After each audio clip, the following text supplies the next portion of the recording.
So what's your degree in? So I have my undergraduate degree as exercise science. My master's degree is in teaching, biology, and integrated science. You gotta relax. And then my doctorate is in health science. Health science. What does health science entail? Pretty much. So started off really. So a lot of the PhD stuff, they allow you to kind of go on your own route and kind of figure out what you want to do. I got into a lot of like epidemiology, nutrition, and really using a lot of government statistics to kind of do. So my dissertation with the book I wrote was on wild fat soluble vitamin intake levels and their impact on markers of health and inflammation in the United States population. Okay. Well, what'd you find out? What was your conclusion? So pretty interesting. Well, the fat soluble vitamins are so significant to our health, and getting those adequate levels are super important. And then there's sources where when we get them from more animal-based sources, they're much more absorbed. So I was a vegetarian vegan at the time. Yeah. Thank you very much. After I started getting into my literature, I was like, oh man, I'm not. And my health started mirroring some of the stuff I was reading, as in deficient in some of these things. Yeah. And it completely changed my mind, my perspective of how I eat, what I eat, where I eat. Yeah. That's cool. Nutrition, I feel like, is super interesting. When I went to Adrian, everyone had to take, because it's a liberal arts, you got to take a little bit of everything. One of the required courses was principles of fitness, and I really liked that class. I kind of wish, looking back, I would have went more into like a nutrition or physical fitness background. I feel like it'd be pretty cool to be a full-fledged personal trainer. It might be a tough industry because there's honestly, I feel like right now everything's a tough industry. It seems like everything is so oversaturated. It's tough to get into anything right now, but I would have liked that, I think. Dude, for sure. Well, it's never too late either. Right. Like, it's definitely worth something. You get one vehicle, your body. Yeah. And it's so important to know, right? Put good gas in it, do the maintenance, take care of it. That's the way I kind of look at it. Right. What's the nice thing about that, and that's kind of what I started telling Melina this, like, nowadays, you can get a certification and take a couple courses, and you can make a career out of that. I feel like the degree route is kind of, like I said, oversaturated, and a lot of people kind of... The education system in the country is, once you pass second grade, congrats, you go to third grade and fourth. And when you pass 10th grade, you go to 11th and 12th. And when you finish college, you're like, okay, what do I do now? It's like, now you're on your own. Now what do you want to do? And I told her, I was like, what do you want to be doing? Like, you can take a little course here and there. Like, your education shouldn't be focused on all of these things because this is what my advisor says. It can be like, go through all your classes, find one that, like, wow, that's kind of something I would be interested in and career-wise or something, like, and take it. But... We'll see if she listens to me. We're 11 years apart, so I'm like... Dude, that's good guidance, so good... I try, but it's tough. You know, when I was 21 years old, I wouldn't have listened to me either, but... Yeah. Well, it's just...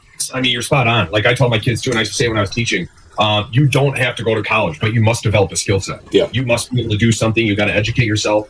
But I think we're seeing it now, right? Like, you can make great money with experience. Yep. And that's what means my most significant... teacher is me going out, doing stuff, failing, falling on my face, and figuring it out. Fail fast. Failure is the best teacher. And I don't know if I said this on your post or something, or somebody, I saw it on an interview or something. The only way you can fail is if you quit. You did say that. Nobody can define failure except yourself. Like, if you try something 10 times, you can stop and reevaluate your course. But quitting, and that's a tough one too, because sometimes quitting is just stopping and reevaluating. Like, my wife asked me the other day, do you have any big regrets? And the cliche is no, because everything I've done has put me here. But if I had to dig a little deeper, the easy one for me is quitting baseball in college. But that's the easy thing to say, but I keep thinking, it was like, I fucking hated baseball in college. I was miserable. Baseball to me was not the same as it was in high school. In high school, I loved baseball. Loved going to practice, loved hitting after practice, but in college, I would dread going to practice. Like, my mindset for going to practice was don't fuck up and don't dig yourself a bigger hole. And it was just terrible for me. Like, in college, I should be having a ton of fun and playing baseball with my friends, but I fucking hated it. So quitting I honestly think was the right thing to do. I know I could think, I can stay up at night and say, if I would have did this, and this, maybe it would have worked, but I was doing everything I could, and quitting was the only thing I could do. And sometimes it's the right thing to do, but if you just reshape the word and, I don't feel bad about it 1 second, but, the cliche, what do you regret? It would have been that, but it's not a regret. Dude, I appreciate that. I like that. Yeah.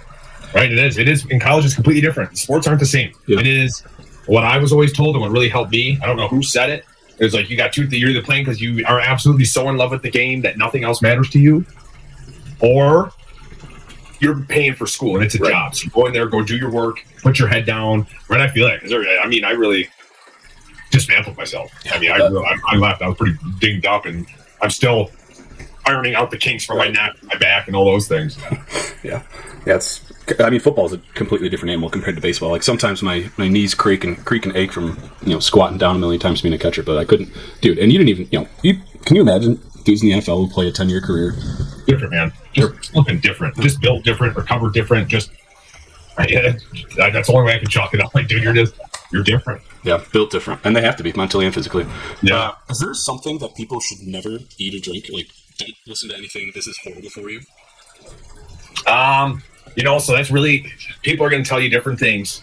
From my perspective, I'm a big believer in, so I've had a nut allergy since elementary school, severe peanut allergy to where it's anaphylactic. So I early on started reading a lot of ingredient labels. And what was coached up to me early on was like, hey, if you're having trouble pronouncing this, if it is something wild, you probably should be putting it in your body. And the more I've gotten into literature and the more learning I've done, I'm trying to eat like our great-grandparents ate. Let's keep it simple, man. Fruits, veggies. I'm not very good at it, but I'm trying to make pasta or bread at home, and I'm trying to eat meat as grass-fed beef, stuff that's local, trying to keep it as simple as possible. So what I really try to avoid overall, I'm trying to avoid stuff that's really chemical heavy. That, there's a bunch of added chemicals to it. I'm really trying to avoid that now. And I've definitely noticed, I can tell you what, Michael, and this is, I hope you're recording this. Yep. I was addicted to nasal spray. Okay.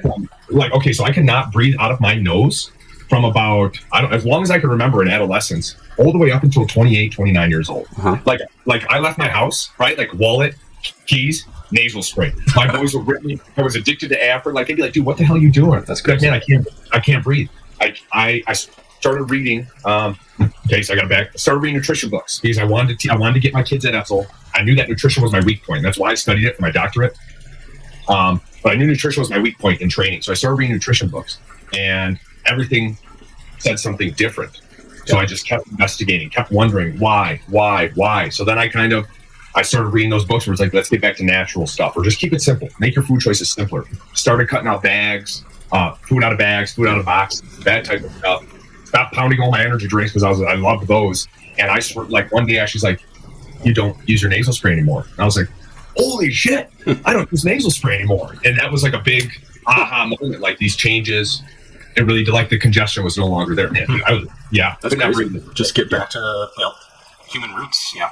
So essentially, if anything on the label has something that sounds like it's out of a chemistry class, that's what I'm trying to avoid it. 100%. It's so tough now. It's crazy and almost pathetic how industrialized everything that we eat is, and it kind of goes, in my opinion, like the greed in our country or in the world has completely taken over, and it's kind of pathetic, but that's a different conversation for a different story. But everyone's trying to milk every last penny out of the ground or out of this bag of apples, and what's the quickest way to do it? Pesticides or hormones and shit like that. But well, if you really go back and I want to go down a segue, so I looked at why, what's the reason why we're doing what we're doing now?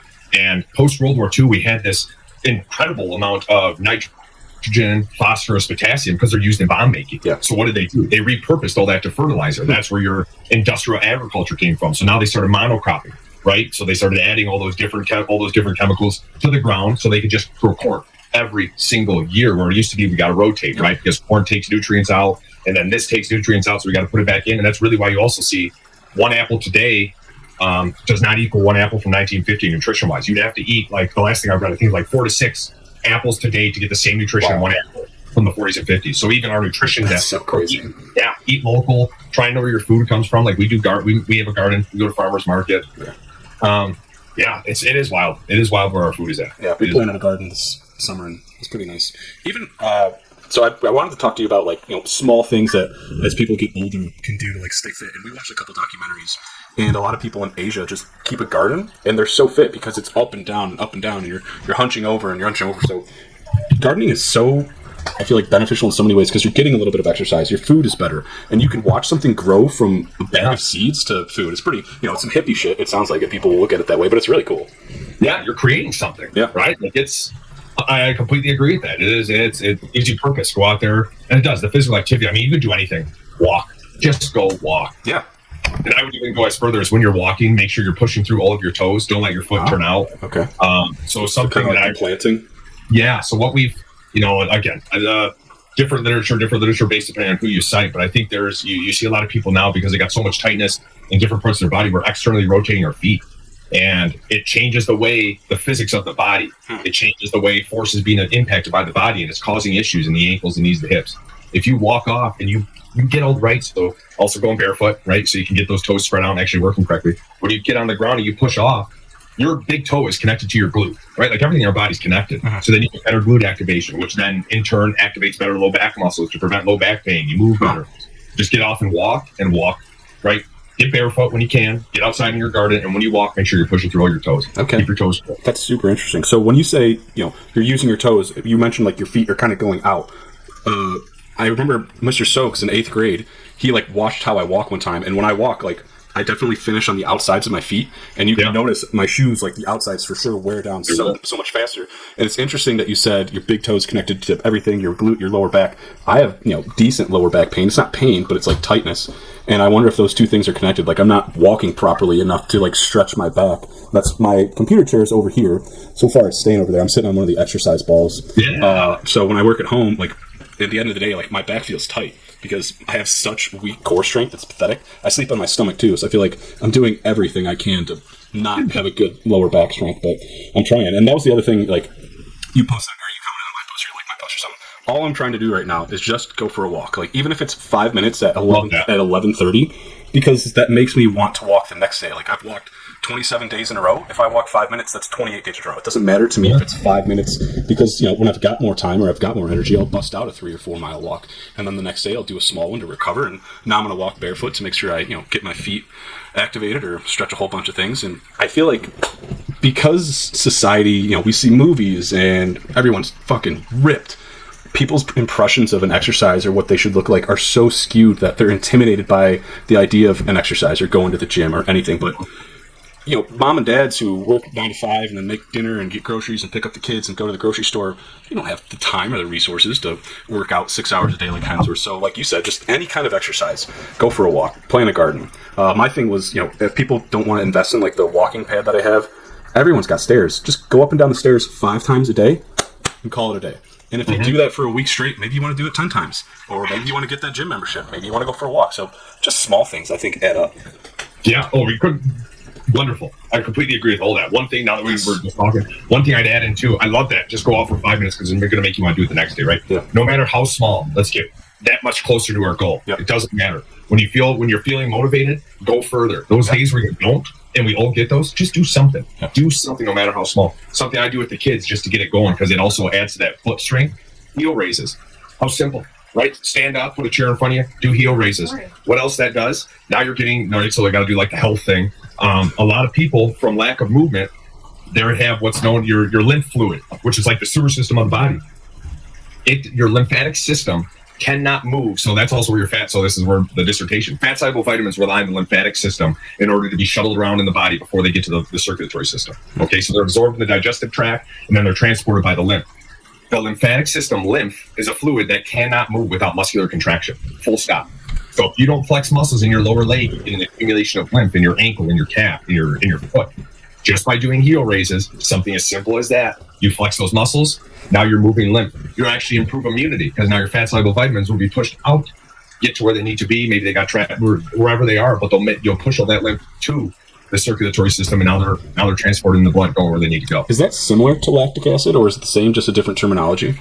So lactic acid is a metabolite, a byproduct. So lymph is very different. So lymph is a fluid. So your circulatory is, listen, real crazy. Your circulatory system, our cardiovascular system, isn't actually a complete closed system.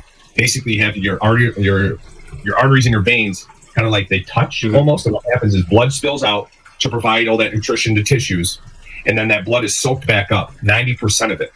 The 10% that's left out, you have interstitial fluid, and then that's sucked up by the lymphatic system. And but it's a one-way pump. So you need the muscular contraction to force that lymph up into the system and then to move it. Okay. And that's where a lot of your immune cells reside.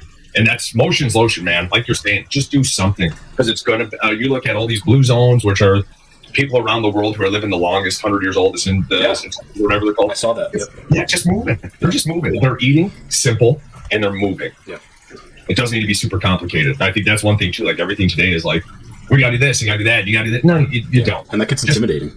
Yes. It's overwhelming. Yeah.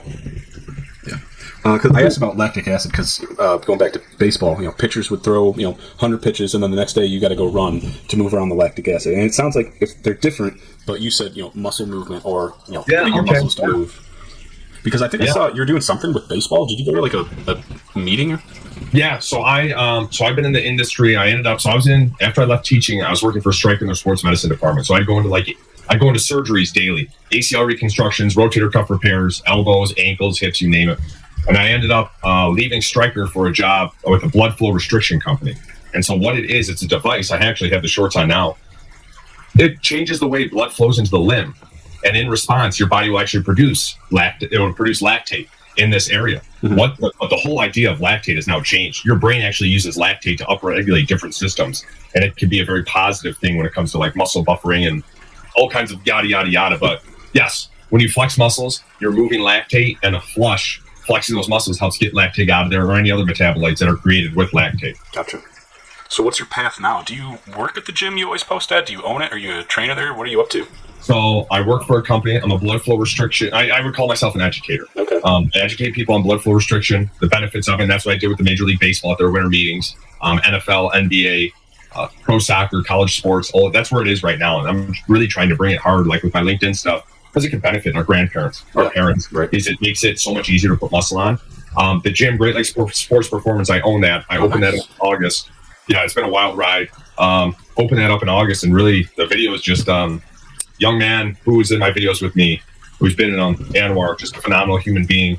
And we get together every morning. Typically we'll shoot a video, and then after work I'm there in the evenings training and just trying to help. I miss coaching, man. Yeah. I miss teaching. I miss coaching. So it's a way for me to kind of make my way back there and get an opportunity to start working with kids again and hopefully make a difference, do something positive. So is your, not target audience, it's a weird way to, is it a lot more so kids, or what's your age group that you're working with? For the gym? Yeah.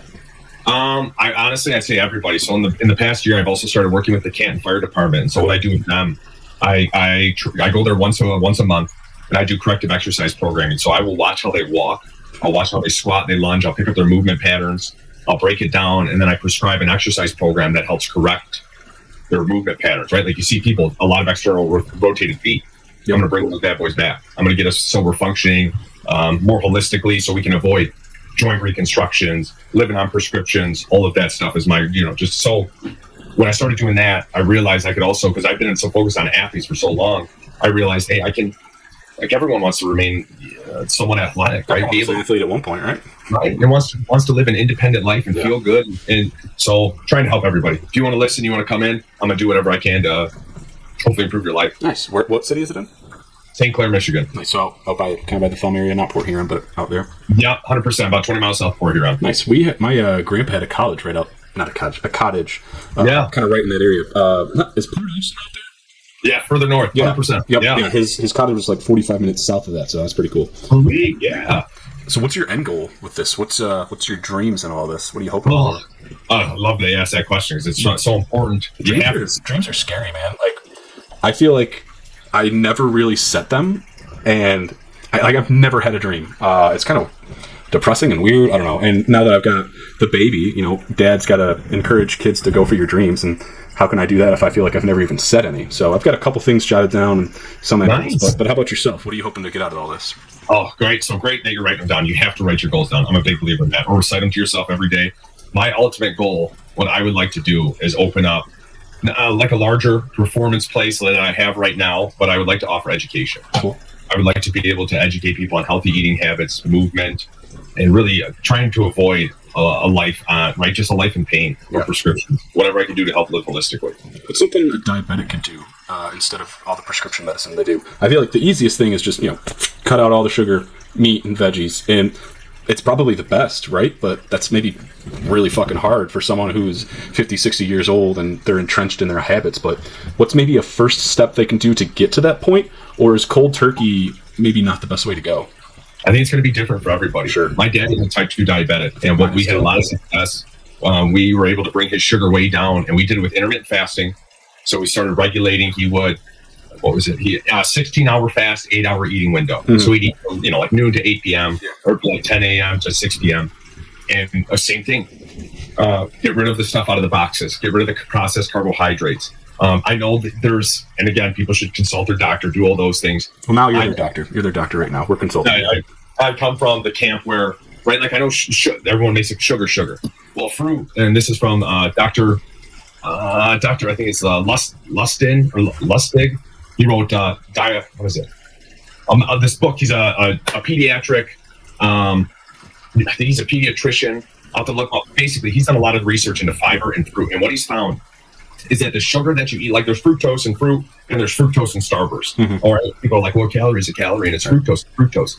Well, when I was a biology teacher, one of the central dogmas in biology is structure dictates function. So as soon as you alter the structure of a compound, you change the way the body treats it, because the body eats certain things. When you eat fructose from fruit, it's always packaged with fiber. And what happens in your digestive system, fiber creates a net. And so what fiber does, and you people say like blueberries regulate blood sugar. When you eat that fruit, that fiber will catch excess fructose and usher it out of the body. When you eat a Starburst, it's getting absorbed right now, and that blood sugar is going through the roof. Yeah. So he's eating fruit. We do some of those things, but yeah, he was more so when we were having a lot of success. And granted, we've had ups and downs, man. Like it ain't perfect. We all go through it. But definitely just going cold turkey and what really helps, high protein breakfast. Okay. You're going to set yourself up for success. Eggs and a little bit of steak, fat and protein, right? Fat doesn't turn to fat in your body. Fat is full of vitamins, fat-soluble vitamins. That's where animals store them. Fat and protein are where it's at. It's going to make you feel fuller for longer. Mm-hmm. It has no effect on blood sugar, and it's really full of everything your body needs. Got it. So intermittent fasting, try not to eat the stuff out of the box. Fruits and vegetables, meats, high protein diet, or high protein breakfast. Probably high protein diet in general, but more specifically in the breakfast or early your first meal. Yeah. And so if you're going to intermittent fast, your breakfast, is that your lunch? Can you have a high protein lunch and that kind of get the same benefits? Yeah, you could say that. Like your first meal of the day when you break that fast, just make it high protein so you're not super hungry as the day progresses. Right. Absolutely. Because then you're checking all your boxes. Your breakfast and your intermittent fasting and your high protein breakfast / lunch is, you get all that. Then you eat your dinner about 7 o'clock. Make sure you're not eating much out of the box. And, you're not going to have an apple with dinner. So eat some broccoli, some green beans, something. Huge. Yeah, absolutely. Those dark leafy greens. Eat the rainbow. Eat the rainbow. Yep, that's what we're trying to do here, too. Energy drinks. You mentioned them. They're probably pretty awful, right? Yeah. Yeah. I just come from a guy one time before a football game. I drank 7 Ripples. I used to just suck those down 2 a day minimum before I would go lift after school. Yeah. That was after I drank that 7, I thought I was going to die. Probably. So I started slamming all that water, right? Like I was sweating, heart was going racing. I was like, all right, man. Yeah. I feel like, anyone that's trying to, get past the point where I'm at, where they're lifting 5 days a week and they're lifting heavy 3 and then recovery and cardio, they're building good habits. But every time they do that, they're probably drinking an energy drink too. So maybe they should, maybe not the greatest thing. Energy drinks, probably one of the worst things for you, would you say? Yeah, I'm not a big fan of them, right? Like, what's natural about that? What could quite possibly be? There's got to be water in it somewhere. That's somewhere, right? But there is, all that other stuff in it, right? Yeah. Like, I don't know. Drink it. If you're pre-workout, what I tell people, if you ever want pre-workout, grab yourself an espresso or black coffee. Okay. That's it. What about if you're about to go out, it's 9:30 and you're, me and your dad's now, and you kind of trying to live it up one time, and do you recommend mixing coffee grounds and beer? I used to drink. I would do a couple of these things when I was in college in God's country at Michigan Tech. We do coffee boost, right? Slam a thing of coffee, take a shot, or slam a beer. You told me about those. I've done them too. Yeah, I don't know if I do. Fucking nasty. They'll keep you awake, that's for sure. Yeah. Right, when your body's trying to tell you, like, you need to go to bed. Right. And you're like, no. Yeah. Okay, yeah. So coffee instead of pre-workout. Yes, 1,000%. And just make sure when you're drinking coffee, especially if you get jittery, if you're caffeine, you're sensitive to it, follow that up with water. Yeah. Slam that, because water will help flush a lot of that caffeine saturation out. I used to get pretty jittery when I would drink a lot of coffee, but a lot of the time it was mostly because I fucking hated my job too. So I feel like it was like the coffee paired with the anxiety of not being in something I wanted to do, right? And I probably didn't drink enough water. But What are you doing now? I work for a software company that helps make autonomous vehicles. Neat. It's pretty cool. It's pretty different. I like it a ton better than my last job. My last job, I just traveled so much. I was probably gone 2 weeks out of the month. It's fucking stupid. Like, I remember just getting out of college, like probably 2 or 3 years out of college, and like major Sunday scaries from drinking too much the night before. But I think most of it's just like, staring Monday ahead and didn't like the field I was in. Like, what the fuck am I supposed to do now? So I got my graduate degree, and that was a pretty cool field. It's in geographic information systems. So it just, do you know about it much? Yeah, I took a certification course, Nice. like level 4 of GIS. Fuck yeah. All right, then I want to explain it to you. Yeah, so I do that, and it's pretty cool. Awesome. That is awesome. Yeah, it's pretty cool. So, I mean, imagine, driving up and down Southfield. I take that stretch of road and put it into our computer and link it with LiDAR and then send it to clients, and they're using that in their driverless cars. It's pretty cool. Yeah, very neat. Yeah. Very neat. Yeah, I think the thing I took most out of grad school, though, is just, so it was through the University of Denver. So it was all online, and I think that was a cool way to force myself to teach myself things. Because, when you're at school or college, you can just walk to your professor's door and ask him a question, or you talk to your classmates like, hey, what'd you get on number 37? But for me, it was just learn it yourself, and if you can't, what resources do I have to figure it out? Well, I got my book, and I've got Mr. Google. And nowadays, you can find everything online. Like, you can find certifications. You don't even need a certification, really. Just YouTube has fucking everything. So yeah, right now, like nowadays, I don't know if I would encourage my kid to go to college, because it's going to be 18 years from now. We'll see where the blows us, but I feel you. We're in the same boat, 100%, right? Like, it's, again, I just don't like his skill set. We need to develop a skill set and experience. And try and be a master of one, not a jack of all trades. It's nice to be a jack of all trades, but I think you'll have more to offer, ironically, and you'll be more desired if you're the master at something. And that even goes to the NFL. Like, I feel like a lot of times when guys are coming into the draft, and they'll be talking like, oh, this guy can do everything. He can play outside linebacker. He can put his hand in the dirt. He can even recover their tight end. Like, but can you do one thing at a really good level? So yeah. I think that was pretty much elite at. What are you elite at? Yeah, that's kind of all I wanted to talk about. I feel like this is a pretty awesome conversation. You got anything on your mind you want to talk about? Get off your chest. I really appreciate the opportunity. To be quite honest, this was fun. I appreciate that you appreciate it. Yeah, this is cool. Absolutely, and I love what you're doing. I love the outlook. I think you're going to be successful just because, right? Like, you must be relentless and you must persevere. Thanks, man. Yeah, it's getting tough. Like, so I asked you like what some of your goals are, but I don't know what I want out of like content, but I know like whenever I'm watching a show on YouTube or I'm listening to the radio or a podcast, like my mind is going a million miles an hour, and I'm having a conversation with myself, like as if I was in that room. And I feel like I've always done that as a kid, so I'm trying to put those like creative juices to the test, or trying to make something out of it. So we'll see what I can do. It wasn't all going to be Lions. The Lions were just kind of the first like jumping point for me because they're good for the first time in our lives, and I love talking about the Lions. So the last like week, it's been like, all right, now what do I do? But now it's kind of like put up or shut up time. What are you passionate about? A lot of nerd things. So behind me, there's a Charmander, there's Baby Yoda, there's Thor's hammer, and on my desk here, I've got like 7 Dungeons and Dragons books. Dungeons and Dragons is fucking sweet. I don't know if you've ever looked into it or gotten into it at all. Never. All the other stuff, yes. Never got into Dungeons and Dragons. It's like the possibilities and the creativity that you can put into it are endless. You're basically, if you're the dungeon master or the game master, you're creating the Lord of the Rings for your players. And if you're the player, you can be Legolas, you can be Aragorn, you can be whatever you want. It's pretty cool. It's pretty fun. Yeah, sounds like, super popular. I remember as a kid, when I go buy my Pokemon cards, there'd be guys playing Dungeons and Dragons like hardcore all day. Nice. Yeah, it's like super. I don't know. It's like a hot thing right now. I think everyone's. Well, I think everything's coming back. Right. Hang on to all your kid stuff because it just.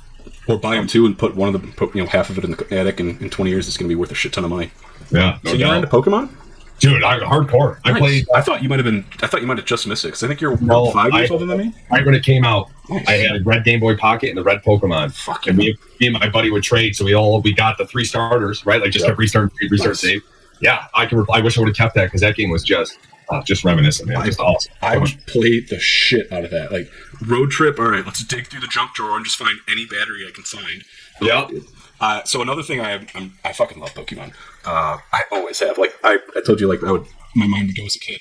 I would wake up in the morning and just lay in bed for hours, like daydreaming about like, all right, if I started, I would take Charmander and then I would go all the way to the 7th gym, and then the weekend following, I would just remember where I picked up, where I ended, like as if I was playing the Game Boy in my head, and I feel like that kind of developed this like super creative, creative mind, and maybe toot my own horn a little bit too much, but that's kind of where all this came from. I think is just daydreaming because I didn't want to get out of bed.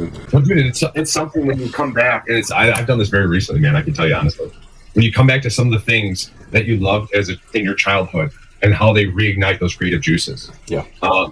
Dude, I'm a huge Dragon Ball Z fan. Nice. So I'll I nerded out on the anime, like Gundam Wing, some of those things. And I just will watch it. And it's funny after watching it. One, it's like, a way for me to relax because I don't know, information overload. I'm not good. I'm definitely guilty of just constantly trying to take in stuff or want to be learning. Keep pushing the needle, keep moving the needle, keep moving the needle. It's like, dude, you eventually need to just shut down so things can consolidate because you can't keep filling the coffers. Right. You got to do something with it. And I think that's where that really comes in, is just find something that you loved as a kid and just try and where's that inner child at? Right. Yeah, back to the forefront. That's what I'm trying to pull out of me for sure. Because the other cliche, I love cliches, is if you love what you do, you're never working, right? So how can I make money off of Pokemon or football or Dungeons and Dragons? That's really like my goal with this. I've got a Pokemon question for you, which I did not expect to ask. This is awesome. I've made a board game based off this scenario that I always think about. In a Pokemon world, if a zombie apocalypse breaks out, who's your team of 6 Pokemon? Oh, wow. I'll go first because you're going to need to think. Yeah. For sure, Charizard, because you can fly, they can't touch you, and he's just going to roast everybody. Gyarados, because he's going to fuck shit up, and because I feel like the key in a zombie apocalypse is the get to an island, right? Yeah. Probably Dragonite, because again, he can fly and fuck shit up. Alakazam, because he can teleport and get you out of a jam. Gengar, because I feel like he would probably never need to sleep, so he can watch at night and fuck shit up. And then the 6th one I'm always back and forth on. It'd be kind of just fun and cool to have either Kabutops or Scyther, so they can just lop dudes' heads off. But Chansey would be good because it can offer some healing ability. But dude, you're so much more creative than me. Like, that was so spot on. I've had like 10 years to think about that. So I would tell you off the top of my head, right? I'm going to go with Charizard. For sure. Easy. Where you and Gyarados, I'd probably go with Blastoise because he was the one I took up to level 99 when I was playing that game. I'm going to roll with Pikachu just because he's that guy. Yeah. If perfect world, I'm going to have Mewtwo. Good call. Yeah. Well, you win. You're just going to throttle everybody. He's just going to get real upset. I like the chance you call out for healing, and I like the Gengar, right? Have someone there the whole time. So I'd have to take those based on what you just said. Nice. Kazam was a good one too, but I would hope that Mewtwo, right, as long as we keep it cool, right? He'd be straight with us. Yeah, my son, he's really reignited because he absolutely loves Pokemon, loves Charizard. We bought him a 3D printer. His 3D printing Charizard, guys. That's so cool. It's so much fun.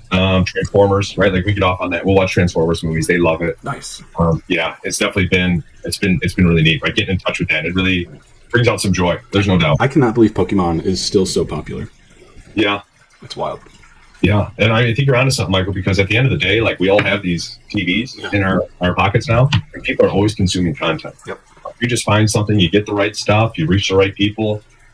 That's why I look at it. I'm just, just trying to, I think at the end of the day, if you keep trying to make people happy, do the right thing, good things will eventually work out. Can't tell you when, but perseverance and consistency, they win games. And being genuine too, I think, because if I'm going to make something that I would like, then it has to be me. So even if it might not get a bunch of views or likes, if I just stay consistently me, eventually maybe this will turn into something. 100%, because you get better every time you get better, right? What can I, like you're just saying, you reflect. It's not a failure; it's a learning lesson. Where can I get better? Where can I improve? What got a lot of likes? What didn't? Like one of my motivational things I posted on trust the process, right? Because just going through it, and I posted that on LinkedIn. My man Kevin King was the only person who liked it. I loved it, but right, like people out there are seeing it. At the end of the day, people, it resonates with them, whether they like it or not. Right. You're genuine and you speak the truth. It does resonate with people. For sure. Yeah, I agree 100%, man. Well, this has been cool. I really appreciate it. It's been fun. Maybe we could do it again sometime. Michael, I'm all in. Whenever you want to do it, I'm in, man. This was an absolute pleasure to catch up and just bullshit. For sure, man. I'm glad you thought it was cool. Yeah, man. Dude, have a wonderful night. Very congratulations on the baby again. And let me know when you want to get back together. For sure, I will. All right, buddy. I'll talk to you soon. All right, man. Take it easy. Bye. See ya.